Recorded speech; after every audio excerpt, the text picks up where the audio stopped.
எல்லாருக்கும் வணக்கம். இன்றைக்கி சார்டின் கறி எப்படி வைக்கணும்னு நான் செஞ்சு காமிக்கிறேன்.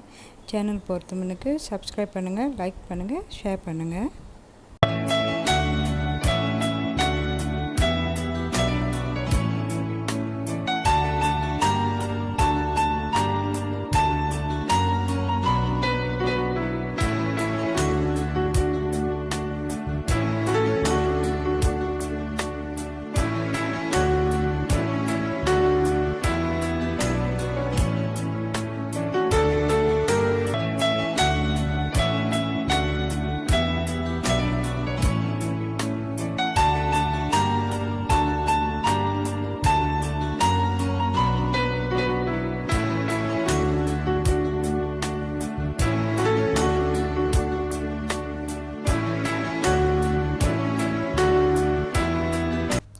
இஞ்சியும் பச்சை மஞ்சையும் நல்லா இடிச்சுக்கணும்.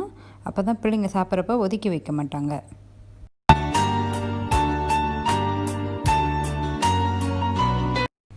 உருளைக்கிழங்க சுத்தமாக கழுவி சின்ன சின்னதாக வெட்டிக்கிட்டேன். அப்போ தான் சீக்கிரம் வெந்துடும் கறியில்.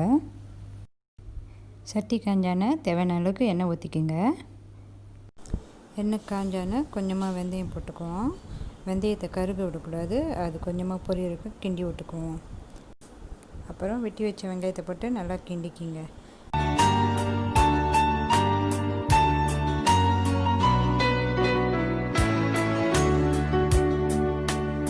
வெங்காயம் கொஞ்சம் நல்லா வதங்கினோன்னே வெட்டி வச்சுக்கிற பூண்டை போட்டு நல்லா கிண்டி விட்டுருவோம்.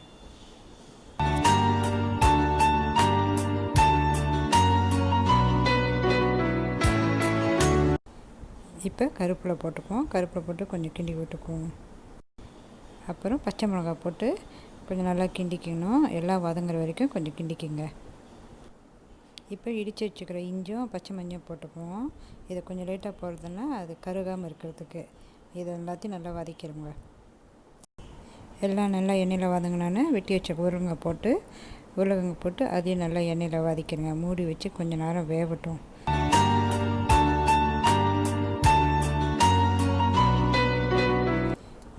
கிழங்க மூடி வேக வச்சாச்சு. இப்போ திறந்து கிண்டி விட்டுட்டு வெட்டி வச்சுரு கத்திரிக்காய் போட்டு கிண்டணும்.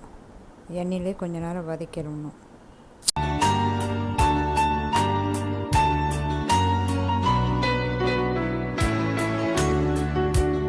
கத்திரிக்காயும் கிழங்கும் எண்ணெயில் போட்டு வதக்கிட்டோம். இப்போ மசாலா போட்டுக்குவோம். மஞ்சத்தூள் கொஞ்சம், அரை கரண்டி சீரகத்தூள்,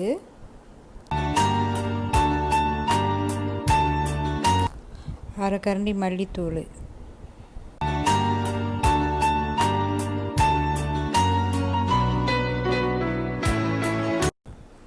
ரெண்டு கரண்டி மீன் கறித்தூள், ஒரு கரண்டி வெறும் மிளகாத்தூள் போட்டுக்கணும். இது எல்லாத்தையும் கொஞ்சம் நேரம் அனலை குறைச்சி இப்படி கிண்டி விட்டுக்கணும். கிண்டி விட்டுட்டு அப்புறம் தேவையான அளவுக்கு தண்ணி ஊற்றிக்கோங்க. தண்ணி எவ்வளோ கறி வேணுமோ அவளுக்கு தண்ணி ஊற்றிக்கலாம். நான் இன்றைக்கி தண்ணியாக வைக்கிறேன், அதனால் தண்ணி கொஞ்சம் கூட ஊற்றிக்கிறேன். அப்படி நீங்கள் திக்காக வைக்கணுன்னா தூள் கொஞ்சம் கூட போட்டுக்கோங்க, இல்லைன்னா தண்ணியை குறைச்சிக்கோங்க. இன்றைக்கி நான் தோசைக்கு செய்கிறனால கறியை கொஞ்சம் தண்ணியாக வச்சுருக்கேன். இதை கொதிக்க விடணும். உருளைக்கிழங்கும் கத்திரிக்காயும் வேகிற வரைக்கும் கொதிக்க விடணும்.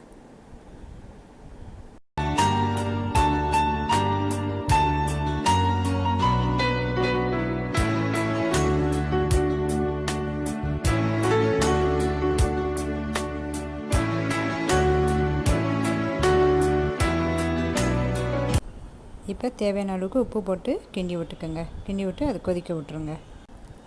கறி கொதிச்சிட்டு வரைக்கும் நம்ம வெயிட் பண்ணுறப்ப நம்ம என்ன செய்வோம், சார்டினை எடுத்து இன்னொரு மங்களில் கொட்டி செக் பண்ணிக்குவோம். ஏன்னா இப்போ நிறைய பிரச்சனை இருக்குன்னு சொன்னாங்களா, சார்டினில் புழு அது இதுன்னு இருக்குன்னு.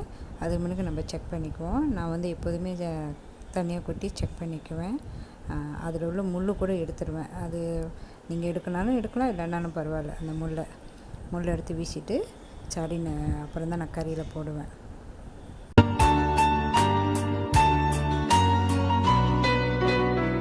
இப்போ நம்ம சார்டினை சுத்தம் பண்ணிட்டோம். அப்போ அந்த சாஸை மட்டும் எடுத்து கறியில் ஊற்றி கொதிக்க வச்சுருவோம். இப்போ உருளைக்கிழங்கும் கத்திரிக்காயும் வெந்துருச்சு. புளியை கரைச்சி ஊற்றிக்கணும். ஊற்றிட்டு நல்லா கிண்டி விட்டுக்குவோம். கொஞ்சம் கொதி வந்தோடனே வெட்டி வச்ச தக்காளி பழத்தை போட்டு கிண்டி விட்டுக்கணும். தக்காளி பழம் போட்டு ஒரு 2 நிமிஷம் சென்று மீன் சுத்தம் பண்ண சார்டின் மீனை போட்டு கிண்டி விட்டுக்குங்க. நம்ம கடைசியாக சார்டின் மீன் போடுறோம், ஏன்னா உடையாமல் இருக்கிறதுக்கு. வெள்ளையாக போட்டிருந்தா அது உடஞ்சிரும். சார்டின் மீன் போட்டு ஒரு கொதி வந்தோடனே தேங்காய் பால் இருக்குல்ல, அது கொஞ்சமாக ஊற்றிக்கிங்க. அந்த கொத்தாப்பால் தேங்காய் பால் கொஞ்சமாக ஊற்றி கிண்டி விட்டு ஒரு கொதி 2 கொதி வந்தோடனே அடுப்பு அடைச்சிருங்க. கறி ரெடி ஆயிடுச்சு. இந்த கறியை நீங்களும் ட்ரை பண்ணி பார்த்துட்டு கமெண்ட் பாக்ஸில் போடுங்க. எங்கள் சேனலை சப்ஸ்கிரைப் பண்ண மறந்துடாதீங்க. லைக் பண்ணுங்கள், ஷேர் பண்ணுங்கள். வீடியோ பார்த்ததுக்கு ரொம்ப நன்றி. வணக்கம்.